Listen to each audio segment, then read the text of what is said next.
Madaydayaw ti Apo, agyaman kayo iti Apo, taisuket na imbag. Saan ngagpatingga ti diag balbaliw nga ayat na. Siya sino ti makaibaga kay ti amin nakaskasdaaw nga aramid ti Apo. Siya sino ti makaipaay ti nananay a pagdaydayaw kankwana. Nagasat dagiti mangtungpal iti bilin na, ken kanayon nalinteg ti aramid na. Dagipan na ko, Apo, inton paraburan dagiti taom, tulungan na kadi inton isalakan mo ida. Kayat ko amakita ti irarang ay dagiti taom, ket mairamanak iti ragsak ken rag-o dagiti pinilim akukwa. Nagbasol kami akas kay iti kapunan mi, naglabsing kami katdakas dagiti naramid mi. Nagaramid da iti sinanba ka abalitok ijay Horeb, ket nagrukbab da iti daytoy nga imahen. Sinuktanda ti dayag iti imahen ti animal aruot ti kanana. Linipatan da ti Diyos, anang isalakan kadakwada, babaen kadagiti nakakaskasdaaw nga aramid na ijay Ehipto. Datdatlag dagiti pasamak itinalabaga abaybay. Idi imbaga ti Dios apukawan na dagiti tao na, bimalaet ni Moises nga di pa na pinili na, kat di na impatuloy abumtak ti pungtot na amang dadael kadakwada.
Amami anay langitan, pagyamanan mi tiimpay mo kadakam, nga salunat, pagyamanan mi tiinted mo kadakam, nga biyag, ken dagiti amin nga aramid mi, nga nalpas mi iti daytoy manen, nga Domingo, napalabas nga Domingo.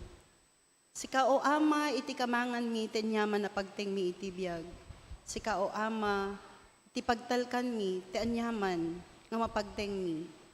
Sapay kumao Ama, tasika iti kankanayan nga kumaadda, kankanayan nga mangtarabay, kankanayan nga mangsino, iti anyaman nga aramiden mi.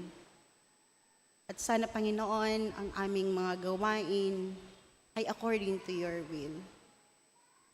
Anuan po ang aming mga pinagdaraanan sa ngayon? Be it in health, be it in work, and with our colleagues, and with fellow men. I know, O Lord, you are with us.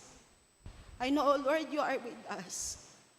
I am hoping, I am praying that everything will be according to your will. Naniniwala ako, Panginoon, ang mga pangarap mo para sa amin is better than ours. It is better than ours, I believe. So sana, Panginoon, ano man po ang aming, ano man ang mga pangyayari sa amin mga buhay ngayon, sana maibsan at sa mensahe na aming marinig sa ngayon, sana, Panginoon, magsilbi naming buhay, magsilbi naming kalasag, magsilbi naming lakas, magsilbi naming shield, anuman ang mga pinagdadaanan ng bawat isa sa amin. You know, O Lord, of what are those? And we are all entrusting all of those to you. We are all entrusting whatever it is. I do believe na anuman ito, may hangganan at merong kasagutan. Whatever it is, Panginoon, I believe, Ikaw ang nangunguna at Ikaw ang manguna sa aming buhay. Sana, Panginoon, ang aming mga dalangin, sa kaibuturan ng aming mga puso, ay iyong pakinggan at alam ko naman na iyong pakikinggan at iyong pagbibigyan. Kung hindi man ngayon, there will be the right time na matamasa namin whatever they are. At sana, Panginoon, patawarin mo ang aming mga pagkakasala, patawarin mo ang aming mga pagkukulang, marami man, in words, in deeds, na hindi namin sinasadya. Forgive them, O Lord, because I know, masyado kang mabait. Ikaw ang taong nagbibigay sa amin ng lakas. In Jesus' name we pray. Amen.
Katitang harud, manggigan, dagiti pakasek ti iglesia, damdamag, ken kablaaw.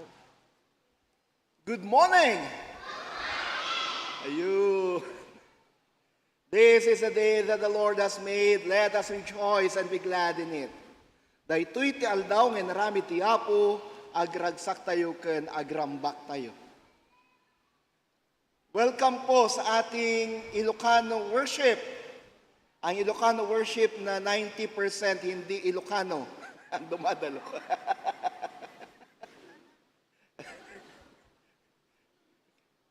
So nga, digiti aday ti online, ang kay mas daw kakabsat, no apay nga, ti sermon, kada do mga prayers, kat saan nga Ilocano. Masapol nga i-cater tayo ti kasapulan, digiti amin akakabsat.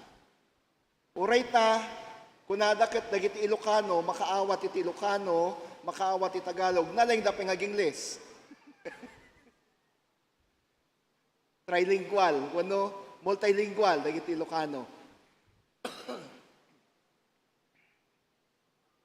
Muna kakabsat, agyaman tayo ta, nabalinan tayo nga naipalpas, dagiti dadu mga ramit tayo, iti panang rambak tayo, iti may ka, sanga pulo, sanga gasot, kan 25 at 5 atawan ti iglesia tayo. We thank God for we were able to accomplish the other activities and ministries in celebration of our 125th founding anniversary. October 1 to 8, yung ating dawn prayer. 5 a.m. Yan, at we praise God for the wonderful messages. Nagpapasalamat tayo sa Diyos sa mga napakagandang mga mensahe na ating napakinggan sa 8 araw na yan na dawn prayer. Kapag di po ninyo na kumpleto yung pagdalo ng dawn prayer dito, pwede po ninyong balikan yan sa ating Facebook page at YouTube account ng NACS UMC. Sa Facebook, i-type nyo lang NACS space UMC, i-search nyo, nandun na po yung mga videos natin. So, pwede po ninyong balikan ang mga mensaheng yan, mga worship services natin yan. At ang mga mensahe sa ating dawn prayer ay nakabase pa rin po sa ating tema sa taong ito. Sige nga po, lahat nga po tayo sa ating tema. Paki-flash nga yung ating, ayan. Okay, together, go! United, rooted in Christ, standing firm in faith, moving forward in mission. Anong ibig sabihin nito? Sa gitna ng mga balita at mga nangyayari sa ating simbahan at sa mundo na ang mga Kristiyano ay nagkawatak-watak. May mga division, pati sa ating United Methodist Church itself. May mga division, may mga disaffiliation and secession. May mga umihiwalay, umaalis. Pero dito sa NACS, we strongly declare that we are united. Ang NACS United Methodist Church ay nagkakaisa, nakaugat kay Kristo, matatag sa pananampalataya at patuloy na nagmimisyon. Ito po ang ating adhikain. We strive to be and to remain united in Christ.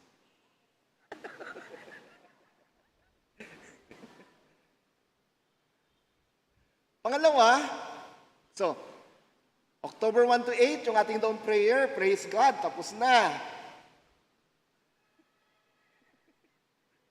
Nako. Ang cute, no? And then, October 13, nung Biyernes po, yung ating Church Workers Thanksgiving and Grand Reunion, na kung saan pinarangalan natin lahat ng ating mga naging manggagawa, pastor at diakonisa dito sa NACS. Ginanap po natin yan sa Philippine Christian University.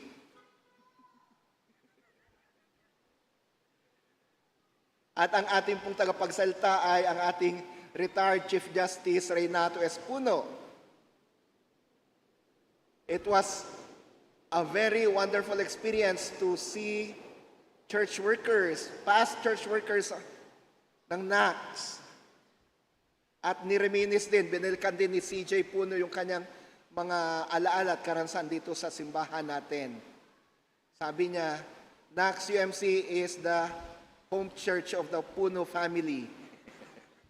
Binilikan niya yung mga karansan nila mula nung mga bata pa sila na sabi niya, our short pants days. Naka-shorts pa lang sila, tumatakbo na sila dito sa ground ng NACS. Gaya niyan, oo. Malay natin, baka later on, maging Chief Justice din yan. Ano?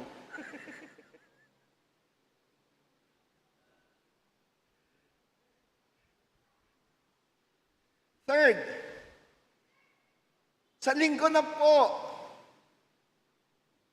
inton Domingon kakabsat, iti panang rambak tayo, iti may kasanggasot, kan 25 at awan ti iglesia tayo. Our 125th founding anniversary Sunday service. Ang anniversary Sunday service natin ay October 22, 9 a.m. Sa linggo na po yan, alas 9 ng umaga, hindi po 9:30. Wala pong dawn prayer, walang Ilocano, walang contemporary service, walang vesper service. Joint service po tayo niyan. And we hope na mapupuno natin itong simbahan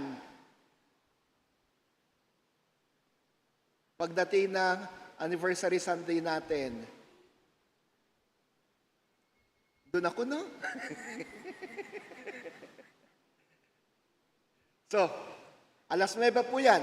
At sa mga mayroon pong Filipiniana dyan, ang suot po natin ay Filipiniana. Panahon na po para ilabas nyo yung mga nakabaol nyong mga Filipiniana. Pero kung wala naman po kayong Filipiniana, huwag pong yun ang dahilan upang di kayo pumunta sa linggo. It is strongly suggested that we wear our Filipiniana dress, pero kung wala, huwag pong yun ang dahilan para hindi kayo dumalo. So, together as a church, let us celebrate the 125th founding anniversary of our church. Knox United Methodist Church, the first Filipino Protestant and Methodist church in the Philippines. Pinapalakpakan po yun.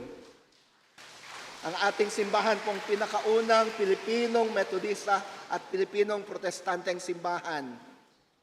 Ang Central Church ay American Church yun. Knox is the first Filipino church. 125 years na po tayo. Kasabay po natin. Actually, March ang ating talagang unang anibersaryo natin. Inilipat lang sa Oktubre dahil sa October nung inilagay ng National Historical Commission ang ating historical marker diyan sa harap. Mula noon, ginanap na natin ang ating anibersaryo tuwing Oktubre. Pero ang actual na buwan natin ay March. Kung March 1898 tayo, mas nauna pa tayo kesa sa Philippine Independence. June ang Philippine Independence, 1898. Ganun na po katanda ang Methodist Church dito sa Pilipinas. 125 years na. Sunod, i-welcome po natin yung mga bisita natin, pero hindi bisita ang turing natin sa kanila. Mga panauhin. They are our guests. Una, mula po sa Nueva Vizcaya, i-welcome tayo ni Kabsat Lourdes Alog. Ate Lourdes, mabalik ka din kung may katito isang wana natin. Welcome po. Sila sangwa ate, ayan. And then, punta tayo dito sa Quezon City, sa Muñoz. We have Nika Niez at Nikki Niez. Asan sila? Nika and Nikki.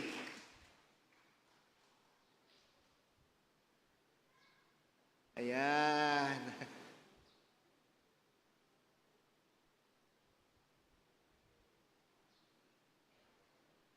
Eto sila. Samahan nyo si Nanay Lourdes Iha.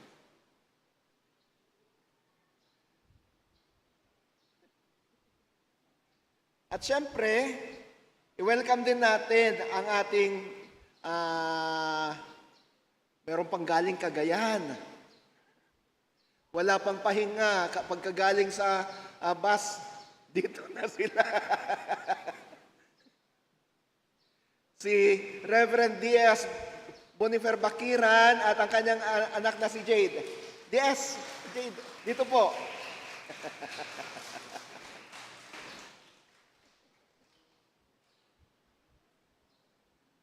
Eto si DS. Mga kakilala ni Kuya Jimmy, mga yan. Kasi nung ako'y nasa Baguio area, si Kuya Jimmy naman, destino niya, Baguio area din. Baguio Episcopal area para sa mga medical mission. Kaya nakakatrabaho ni Kuya Jimmy ang mga taga Baguio area, kasama na si DS Boni dyan. Meron pa po bang mga first-timers sa atin? Pakitingnan po ang inyong mga kasama, katabi, nasa harapan, nasa likuran.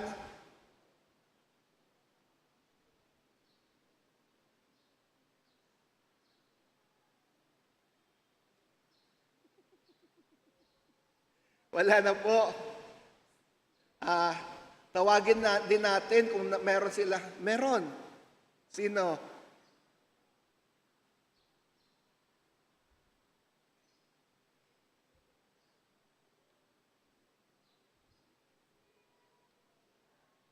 Andito sa likod. Ayun.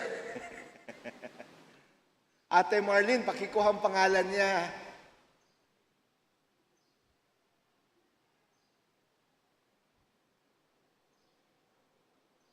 Palakpakan naman natin sila.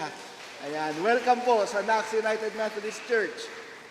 Sabay na nating tawagin din, dyan lang po kayo, yung mga nagdiriwang ng kanilang birthday sa linggong ito. Happy birthday!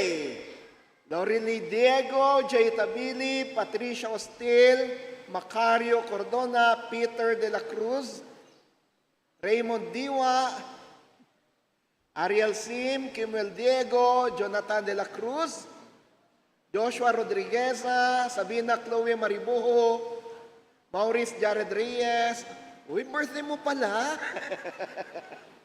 Jerby Nel Balagan, Gabriel Canion, Karen Ann Ang, Rita Lau, Samuel Bulante, Matthew Orpiada, Maricel Gakusan, Roderick Yahya. Meron pa po bang ibang nagdiriwang kalang birthday ngayon?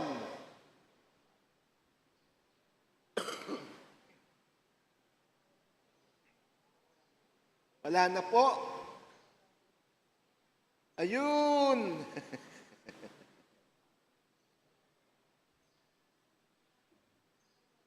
Sige. Can we just extend our hands toward them, friends, and let us pray for them? Agyaman kami kan ka o Dios, agsipod ta, nakadwami, dagito'y kakabsat, nakabsat Lourdes, Nika, Nikki, the DS, buni kanti, anak na, nga, agyaman kami ta, sinong batam ti kararagmi, kat nakapasayso na iti architecture board exam.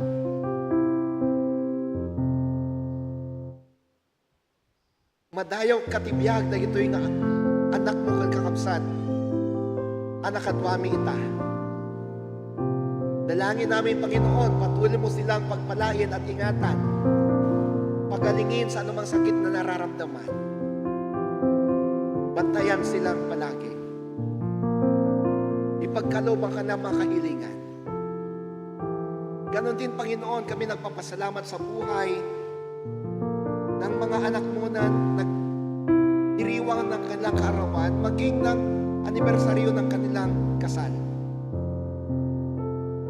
Pagpapala ang paggalog mo sa kanila, pakinggan ang kanilang mga panalangin, at ito nawa, O Diyos, ang iyong regalo sa kanilang kaarawan at anibersaryo. Panginoon Jesus, sa inyo namin sila ipinagkakatiwala, mga panauhin namin at mga celebrators. Sa inyo namin sila pinagkakatiwala. Muli, pagkalob mo ang iyong walang upay na pagpapala sa kanila. Sa ngalan mo, Kristo. Amen.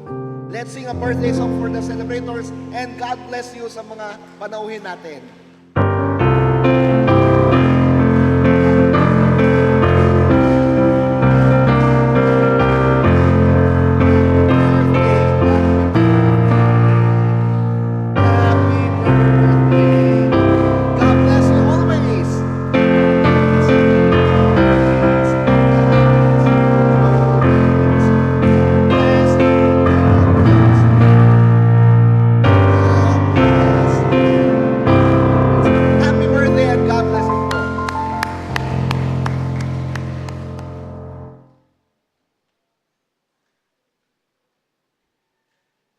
mga first-timers, kung may time po kayo after the service, iniimbitahan po namin kayo sa ating Sunday School at kunting salo-salo. Meron ba? Meron naman lagi. Doon po sa Holy Club mamaya.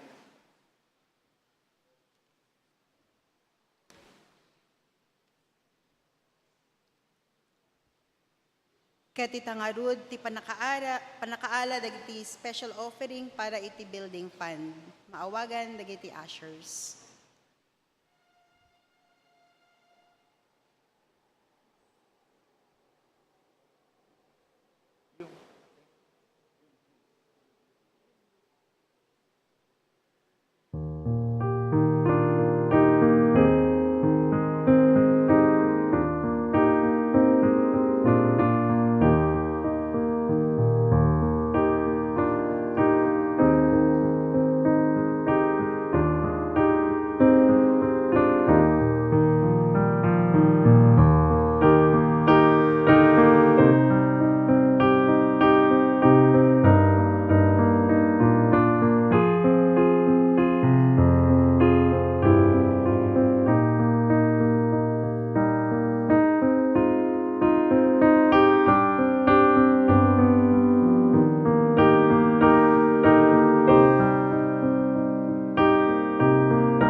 Tayo po'y manalangin. Magalak ka nawa, O Diyos, sa mga alay namin ito para sa patuloy ng pagpapaganda at pagsasaayos ng iyong simbahan. May ayaw ka kadiwapo, kayo to'y asagop mikan ka. Aramatam dagito'y tapno, mapasimpapay dagiti banbanag ang masapol nga aramiden, kan simpaen, dito'y iglesia. Kabayatan ngor orayan mi iti panakay patakder, iti dakdakkel, kanapinpintas, nga struktura a pagdaydayawan. Bendisyonam na kita nakmo na ipay kadagitoy. Isublim kaditad adupay kanapada. I-bless mo mga anak mong nagbigay sa mato, ibalik mo sa kanila ng mas marami pa kung magkano man ka lang binigay sa iyo. Sa ngalan mo, Kristo. Amen.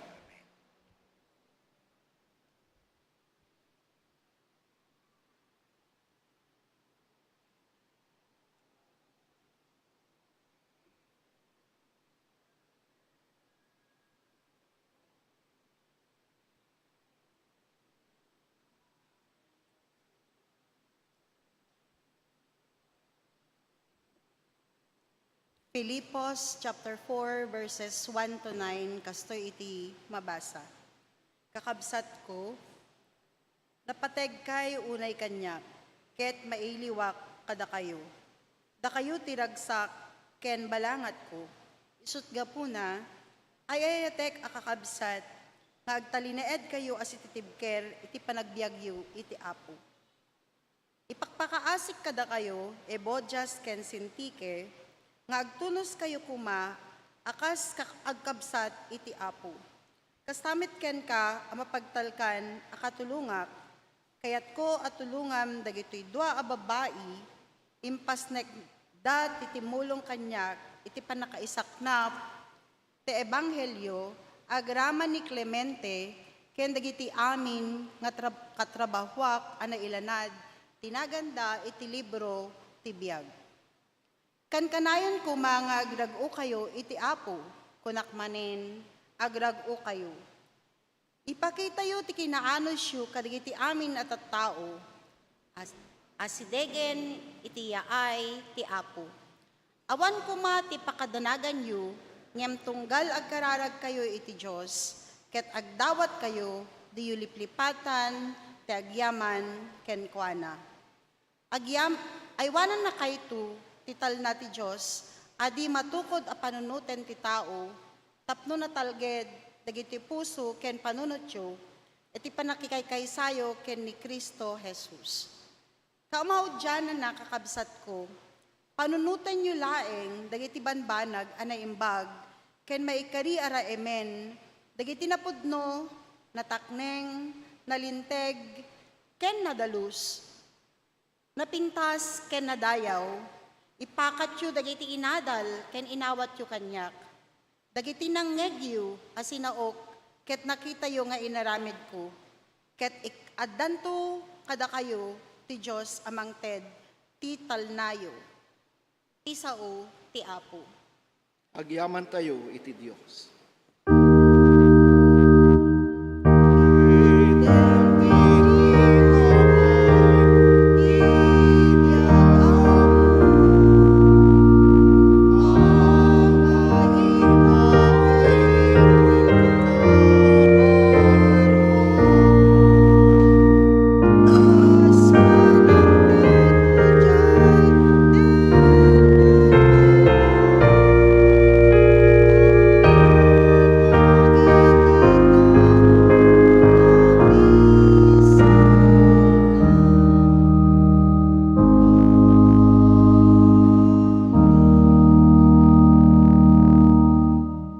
Ang pagbasa mula sa Ebanghelyo ayon kay San Mateo.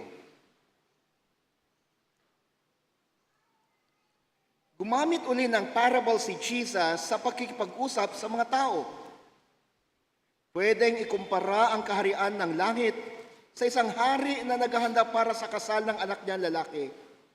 Inutusan niya ang mga tauhan niya para sabihin sa mga inimbitahan na pumunta sa handaan, pero ayaw nilang pumunta. Kaya inutusan niya ang ibang mga tauhan para sabihin, nakaredy na ang handaan. Kinatay ng mga baka, pati yung mga batang baka na nakareserve para sa special occasion.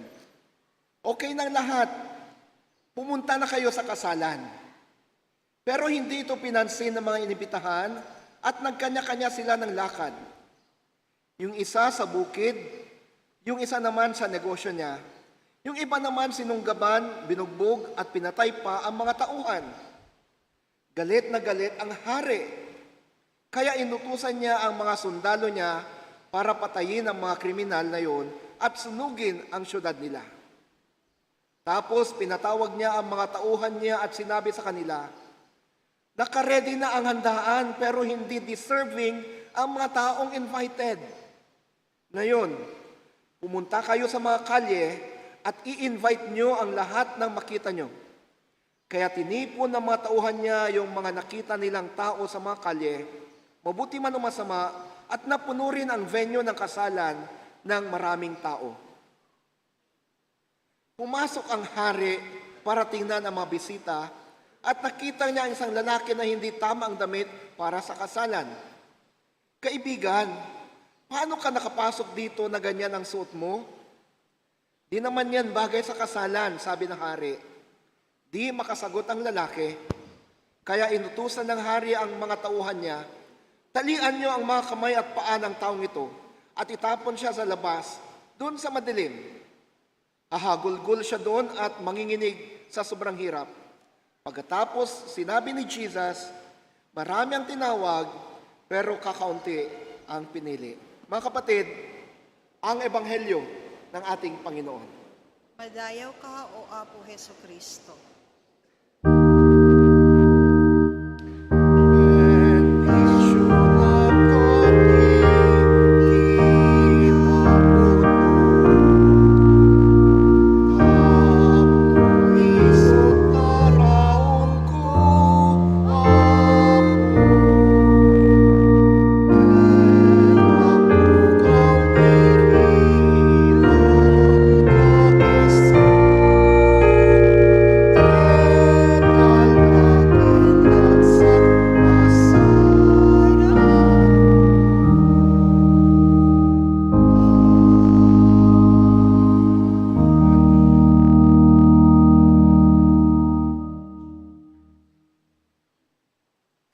bayan na nga mangigantayo ti mensahe ti biag, mangigantay nga rod, ti mensahe ti kanta nga agapu iti Ilocano Choir.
Thank you, choir. He is exalted, the King is exalted on high.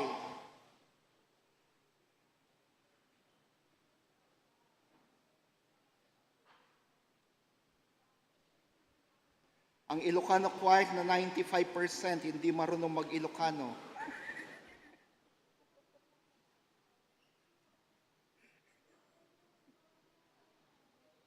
Ganun po ka-unique ang Ilocano service natin, mga kapatid.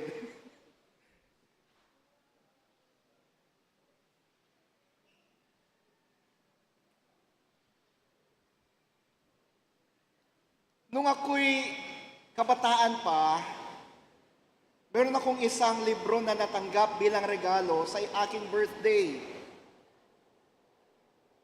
Yung libro yun ay The Power of Positive Thinking. Sino pong nakabasa na aklat na yon? Pakitaas mo kamay. The Power of Positive Thinking. It was written by Norman Vincent Peale. Minsan, si Norman Vincent Peale nagkwento at kwento niya ang tungkol sa isang babae na natagpuan niya ang kapayapaan at kalusugan sa pamamagitan ng pagsuko sa kanyang buhay kay Jesus. She found peace and health by surrendering her life to Jesus. At itinuloy niya yung kanyang kwento. Sabi niya, may isang batang babae or dalaga na anak ng isang sikat na doktor. Nung namatay yung kanyang amang doktor, ginawa siyang tagapagmana ng lahat ng kanyang ari-arian. Ang problema, may kaso sa lupa at sa mga properties na ipinamana ng kanyang tatay. Nangutang yung babaeng ito upang sa ganun ay may pantustos siya sa abogado at para may pantustos sa legal battle niya para sa properties na kanyang minana. Unfortunately, natalo siya sa kaso. Nawalan na siya ng mana, nagkautang-utang pa siya dahil sa kanyang legal issues, legal battle para sa kanyang mana. Pero, nung lumabas sila sa korte, nagtataka yung abogado niya. Sabi ng abogado, nagtataka lang ako sa iyo. Natalo tayo sa korte, sa laban. Nagkautang-utang ka. Ako nga malungkot dahil wala ka pang bayad sa akin.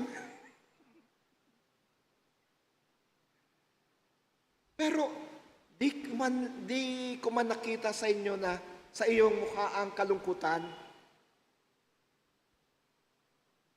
Napakakalmado mo. At wala man lang ni bahid ng takot ang akin nakita sa iyong mukha. Sumagot yung babae, maaring di mo ako naintindihan. Alam mo, attorney, habang dinidinig yung kaso ko, panay ang aking panalangin.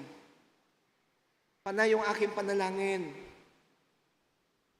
Di ko man maintindihan kung bakit tayo natalo, pero maaring yun ang kagustuhan ng Diyos ngayon para sa akin.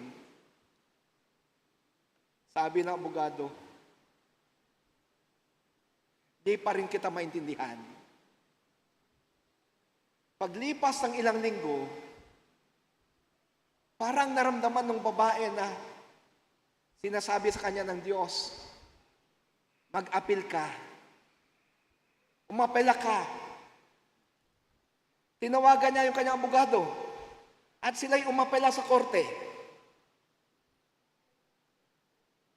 At nung sila'y umapela, nabaliktad yung unang desisyon ng korte. Nanalo sila sa kaso at hindi lang yon, mas malaki pa yung inaward ng korte sa kanya kaysa sa dapat na mamanahin niya at bawing-bawi niya at mas malaki pang tinanggap niya kaysa sa mga inutang niya para sa kanyang legal battle. Labis-labis ang balik sa kanya. Sabi ng babae after that sa kanyang abogado, Ito ang ibig kong sabihin sa iyo, attorney, nung tinanong mo ako, bakit wala man akong takot o pag-aalala? Kasi alam ko na may mas magandang gagawin ang Diyos. Sabi ng abogado sa kanya, ngayon mayroon ka ng bagong pangalan sa akin. The lawyer said, from now on, you will be called Little Miss Faith. Little Miss Faith. Binibining pananampalataya. Ang babaeng may pananampalataya. Mga kapatid, from time immemorial, man has been in search of meaning. He is in search of happiness. Mula pa noon hanggang ngayon, ang tao'y naghanap na ng kagalakan, kasayahan, ng kabuluhan ng kanyang buhay. It is our experience that we live in a blighted world. And in this blighted world, we try to find some kind of meaning, some kind of happiness, some kind of contentment. Normal para sa atin na sa mundong ito, naghahanap tayo ng kagalakan, kasayahan, ng contentment. Sino ka di ti tao, asaan na kayat, ang masarakan ti ragsak, rago, kapya, satisfaction, contentment, awan.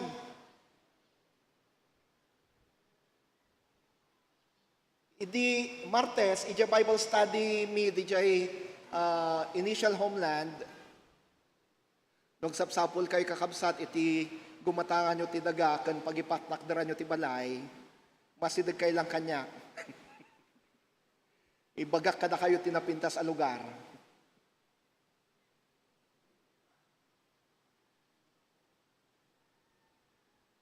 Nuhaan met, asit ganyo ni Kuya Jun.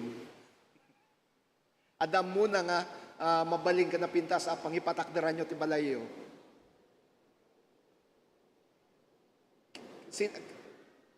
Kada Martes kami nga mag-Bible study di jay ken. Ija Bible study mi sa jay, kunami, ti saan pa nakakontento ti tao, ti may sa arason no apay nga, awan pulos, no apay asaan maawat ti tao ti panakaisalakan. Man's discontentment is one of the reasons why man don't receive salvation. Apay, because of discontentment, man becomes greedy. Agbalin ang naagom kada dya kinaagom na isuti mangilumlum ken kuana. Isuti mangiduron ken kuana tapno agaramid ti amin akita ti kinadakes. Daytoy ti problema ti tao, idi pala. Ito ang problema ng tao noon pa. Ang hindi niya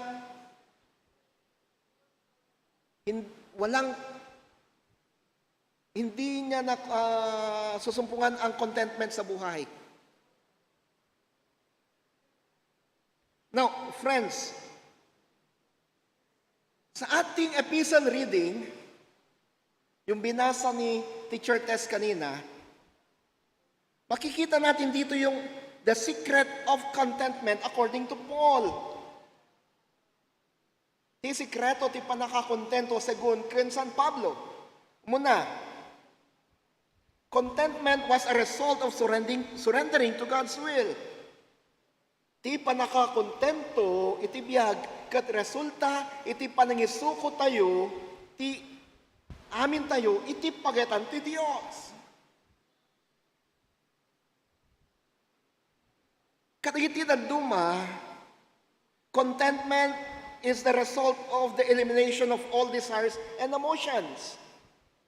Kunada, tapno makontento ka ti biag, lipatam na giti amin nga kayat mo, desires mo, lipatam na giti, wag kang padadala sa emosyon.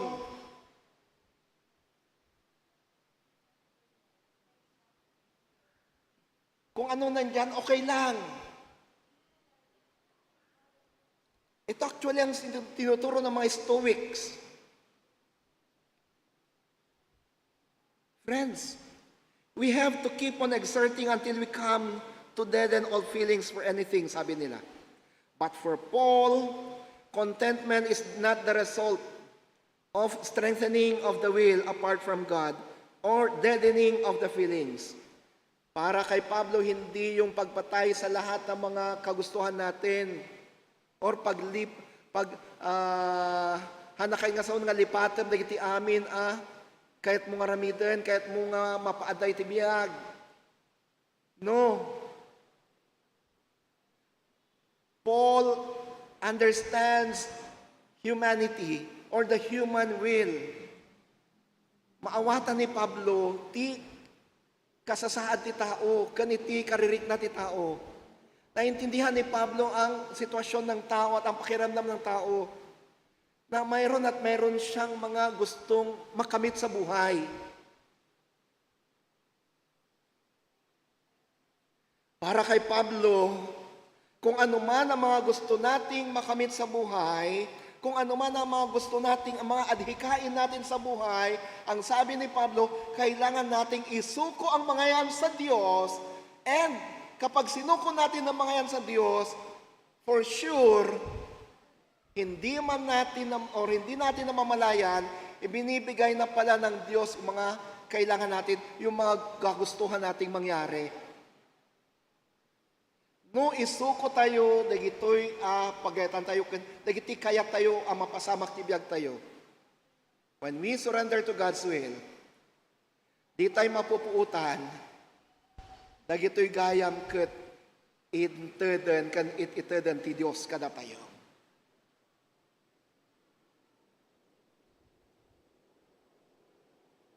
May kadua. Kung nakita tayo, iteden kan iteden ti Dios kada tayo. This leads us to the second point. Contentment is actually a gift from God. Ang pagiging kontento sa buhay ay actually regalo yan ng Diyos sa atin.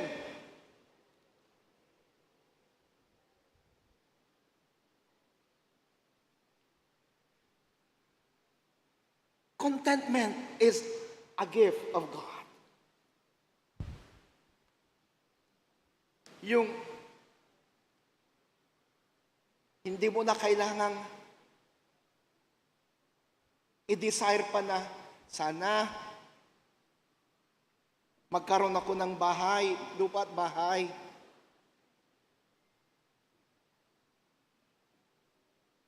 Yes, lahat tayo gusto natin yun.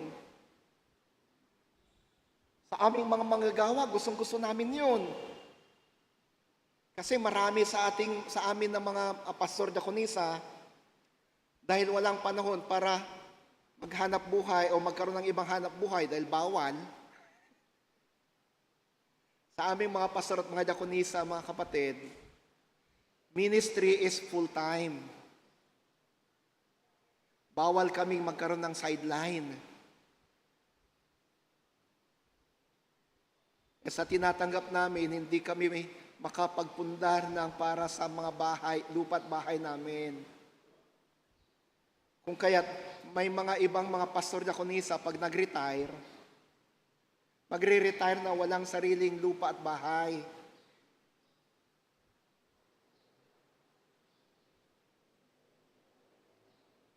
Naalala ko lang isang retired pastor.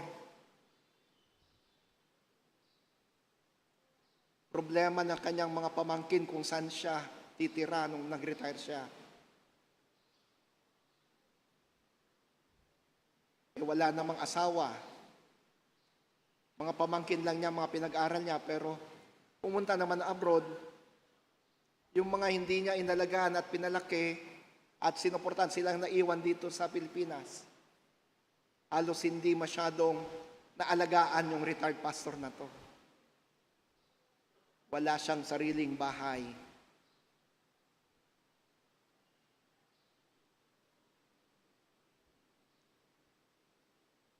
So, kami mga pastor diakonisa, we desire to have our own place to stay after retirement.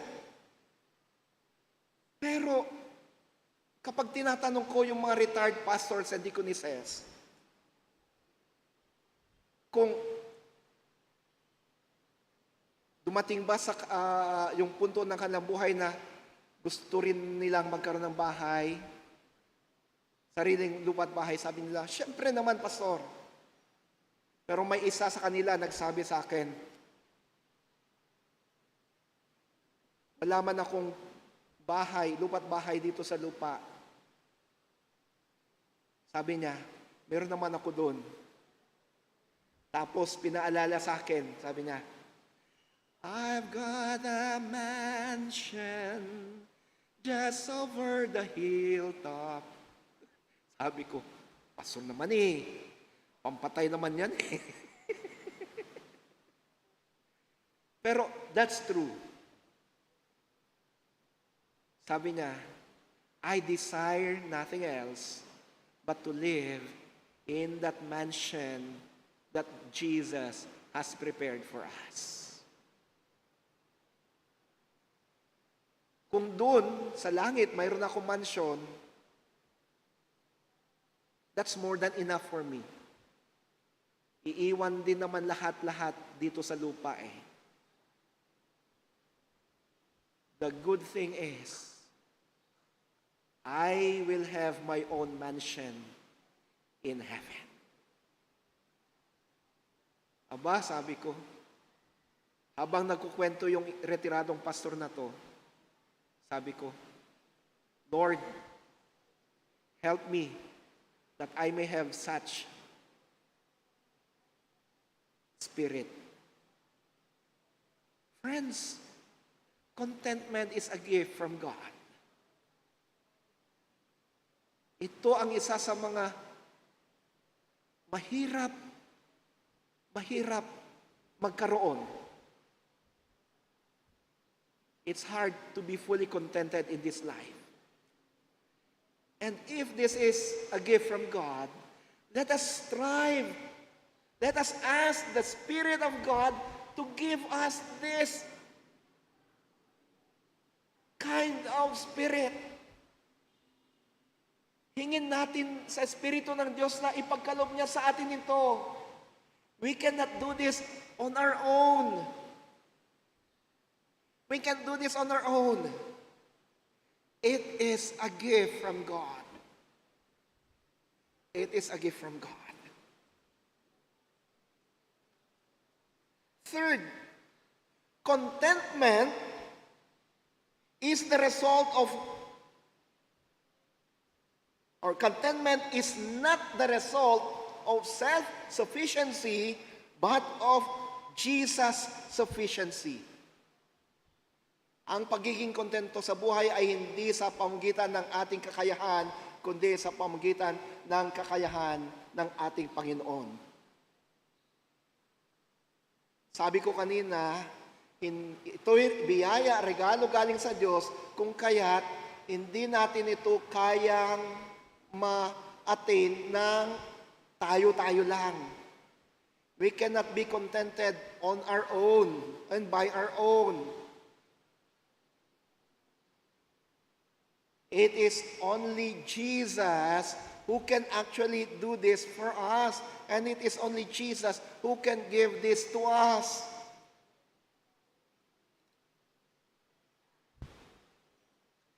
We may try getting happiness in many ways. One way is to fulfill our desires.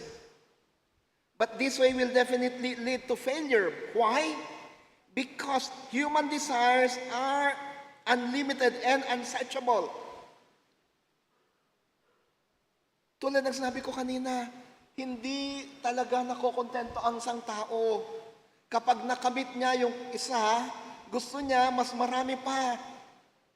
Kapag may nakamit siyang isang bagay, gusto niya mas malaki pa.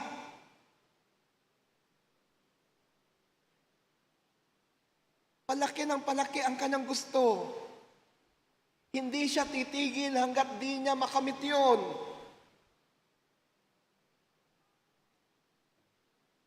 Pero kapag isinuko natin lahat ng ating mga desires, wants kay Jesus, for sure, again, balik ako sa una, di natin namamalayan, nasasagot na pala yung ating mga kailangan, yung ating mga kagustuhan, yung ating mga wants and desires. And lastly,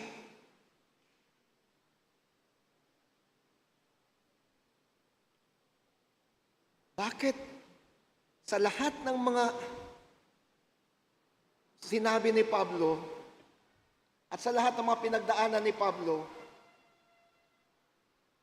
ganun na lamang yung kanyang energy? Tingnan natin. Si Pablo, isang Pariseo, isang teacher of the law, pero nung na-encounter niya si Jesus, biglang nagulo ang buhay niya. Bakit ko nasabing biglang nagulo ang buhay niya? Mula sa pagiging isang respetadong guro ng relihiyon at tumutugis sa mga Kristiyano, sa mga mananampalataya kay Jesus, nung na-encounter niya si Jesus, biglang nawala yung respeto sa kanya ng mga tao bilang Pariseo, bilang guro.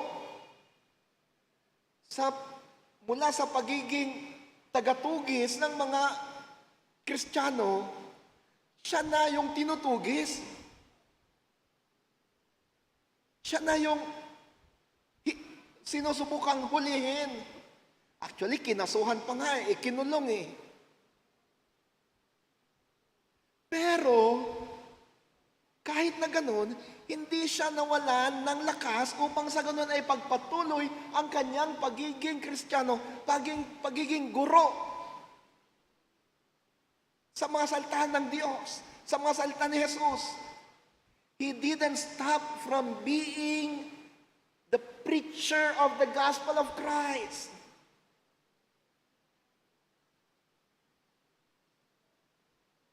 Bakit? Kahit na siya medyo may kaya, nung naging Kristiyano siya, naging trabahador, ordinaryong trabahador siya, naging tent maker siya, tinalikuran niya yung kanyang napakagandang buhay bilang isang Pariseo, bilang guro ng mga Hudyo. Hindi siya napagod sa pagtuturo ng Ebanghelyo. Bakit? Kasi si Kristo ang naging kalakasan niya. Christ has become the source of his energy. Hindi lang niya sinabing, ako'y kontento na sa lahat ng aking mga tinatamasa. Ako'y pinapalakas pa ni Kristo. Maaring may mga kahilingan akong hindi ipinagkakalob ni Kristo. Pero kontento na ako kung ano man mga binigay niya sa akin at ako'y pinapalakas pa niya. May kahilingan actually si Pablo na hindi niya natanggap. Kahit na hanggang nung siya'y namatay, hindi niya natanggap yung kahilingan niya. Ano yun? Sabi niya, tuwing ako'y nananalangin, ako'y humihiling na pagalingin nawa ni Kristo yung aking sakit. Sa ibang version ng Biblia, yung thorn in the flesh. So, si San Pablo, mayroon siyang sakit na nararamdaman. At sabi niya, maya't maya, nararamdaman ko yung pain. Nararamdaman ko yung sakit na yon. At kapag nararamdaman ko yung sakit na yon, nananalangin ako at hinihingi ko sa Diyos na tanggalin yung sakit na to. Pero sa tuwing na ako'y nananalangin na tanggalin niya yung sakit na to, ako'y sinasagot ni Jesus at ang kanyang sagot sa akin ay, my grace is sufficient for you. Sapat-sapat na ang aking biyaya sa iyo. Bakit? I have given you new life. And so Paul wrote, if anyone is in Christ, is a new creation, the old has gone, the new has come. Sapagkat siya mismo, natanggap niya yung bagong buhay. Buhay na hindi na nag-aalala kung saan siya kukuha ng kanyang kakainin sa araw-araw. Buhay na hindi na nag-aalala kung safe ba siya o safe ba yung kanyang pamilya. Buhay na hindi na nag-aalala kung huhulihin ba siya o hindi. Bahala wala na sa kanya lahat ng mga yan. For he is now contented with everything that God has given him. He was contented with everything that Christ has done for him. For Christ said, sapat-sapat na ang biyayang pinagkaloob ko sa iyo. Learn to realize that my grace is sufficient for you. Kaya together with the author of the hymn, we can say, I'm satisfied with God has given me. I've got a mansion just over the hilltop. And with David, we can say, with Jesus, with God, our good shepherd, we shall not want. There is contentment in Christ. He alone can give us contentment. He alone can give us contentment. For He alone is the source of everything and the source of our energy. Magandang umaga po sa atin. God bless us all.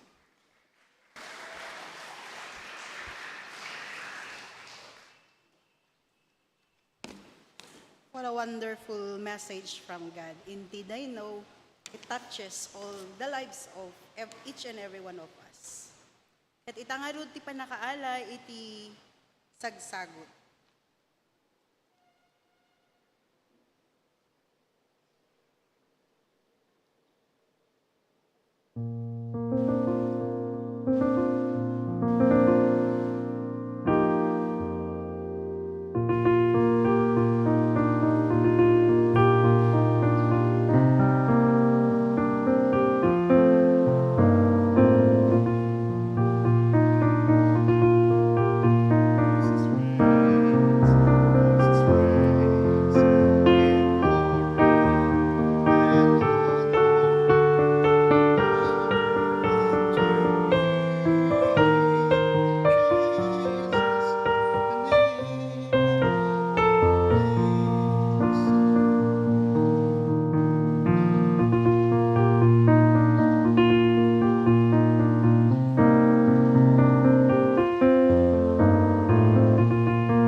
Magalak ka nawa, O Diyos, sa aming mga alay ngayon.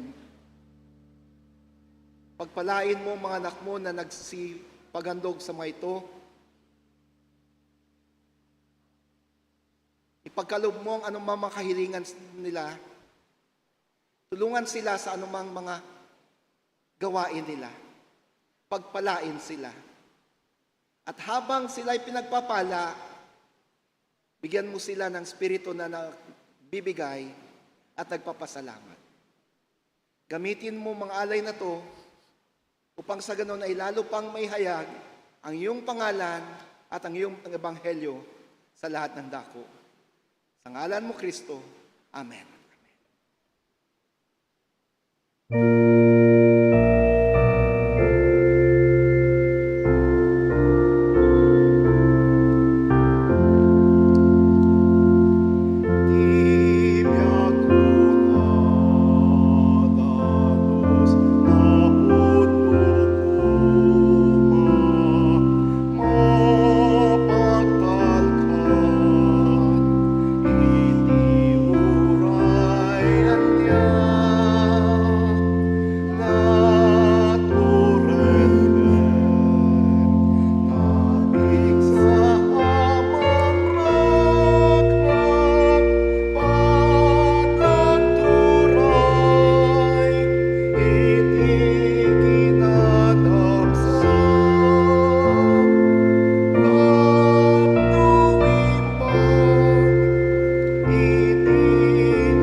I-request tayo ni DS Monifer tayo sa timang idalan kadatoy iti kararag kalpasan na ipaay na iti pamendisyon kadatoy. DS.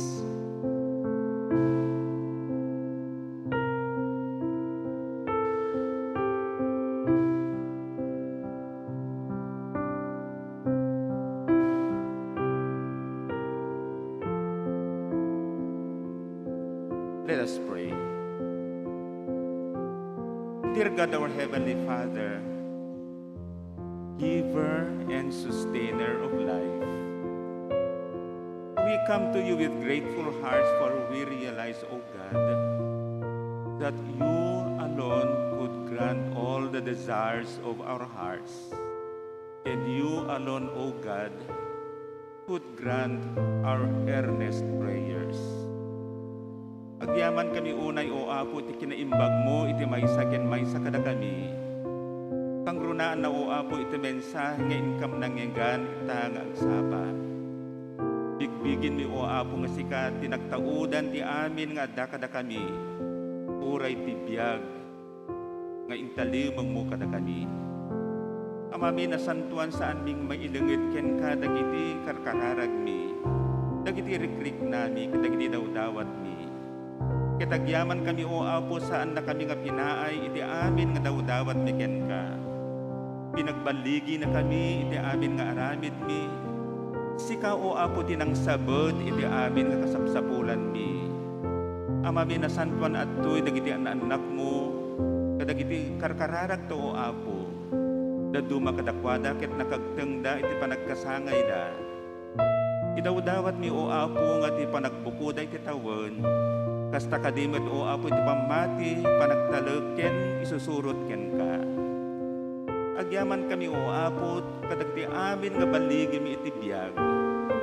Tas ikaw o Apo tinangted kadagiti amin nga oportunidad pigsa saririt ken salunat. Amami nasan pan ikarkararagan mi tas ikakaditi agtultuloy nga mang parabor iti pamilyang irepresentar ti maysa ken maysa kada kami. Asitig taman wenno adayuda o Apo, si kakadi o Apo iti agtultuloy nga mang parabor iti sububukol a pamilyami. Ikarkararagan mi dagiti agad-adal ida o Apo, ikam ida o Apo iti salon at ken saririt kesapay kadita agbaligi da. Dagdag agbirbiro ko Apo iti panggadan, iturong mo ida o Apo iti kasayaatan ng employment. We pray, O Father, those who live and work abroad. We pray, O God, that in that foreign land, O God, may they feel your presence and your goodness. We pray for peace in Israel, Heavenly Father. Si kakadi o Apo iti mangted iti talnaken kapya. Si kakadi o Apo iti magiturturong iti maysa ken maysa dakwada. Benisyon na mo Apo daytoy nga kongregasyon. Mangrugi o Apo kadagiti trabahador. Aging o Apo iti amin nga kamkamong. Si kakadi iti agtultuloy nga mangipagna, mangidalan ken mangparabor katakwada. Ikarkararagan mo o Apo dagdi masaksakit. Ipatay mo kadita man nakabalin nga imam. No addada o Apo ti pagagasan wenno addadang na idalit o Apo ti pagiddaan. Si kakadi o Apo ti mang bendisyon iti aming ag-agas da. Ket usarem kadi amin dagitoy tapno maisubli ti pigsaken karat kadda. Bendisyon na mo Apo dagiti amin nga papananmi. Dagiti amin nga daldalan mi si kakaditi mangidalan ken mangipangpangruna kada kami. Pakawanin na kami o Apo kadagiti amin nagkurkurangan mi, kadagiti amin nga babak mi o Apo dalusan na kami, tapno maikari kami nga magipagtaeng ken ka. Bendisyonan na kami, pennaken na kami ti kinainbag mo. Daytoy ti kararag ken pakidawat mi. Dinagani Apo mi Jesus ang manubot ken mangisalakan mi. Amen.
Father, Son, and Holy Spirit, keep, preserve, and bless you exceedingly, now and forever. Amen.